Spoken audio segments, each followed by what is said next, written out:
শাকগুলো কত সুন্দর। চল কটা শাক তুলে নেই, দুপুরে রান্না হয়ে যাবে। কি ব্যাপার, জঙ্গলে বাচ্চার কান্না শোনা যায়? কি ব্যাপার, জঙ্গলে বাচ্চার কান্না শোনা যায়? মা, জঙ্গলে বাচ্চার কান্না শোনা যাচ্ছে। হ্যাঁ, আমিও তো শুনতে পাচ্ছি। যতটুকু খুঁজে দেখি কোথায় আওয়াজ পাওয়া যাচ্ছে। ঠিক আছে মা, চলো খুঁজে দেখি। চল।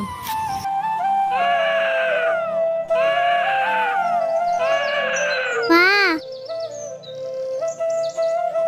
দে দে দে দে, আমার কোলে দে, আমার কোলে দে। মা, এটা ছেলে না মেয়ে?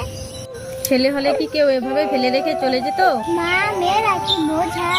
কিছু কিছু লোক মেয়েদেরকে বোঝা মনে করে, তাই এইভাবে ফেলে রেখে চলে যায়। এই বাচ্চাটাকে আজকে আমাদের বাড়িতে নিয়ে যাবো, আজ থেকে তোর বোন। তাহলে আমার কোলে একটু দাও। না না, বাড়িতে গিয়ে দিবি। মা ও তার মেয়ে কাজটি ভালো করলো না খারাপ করলো আপনারা কমেন্টে জানান।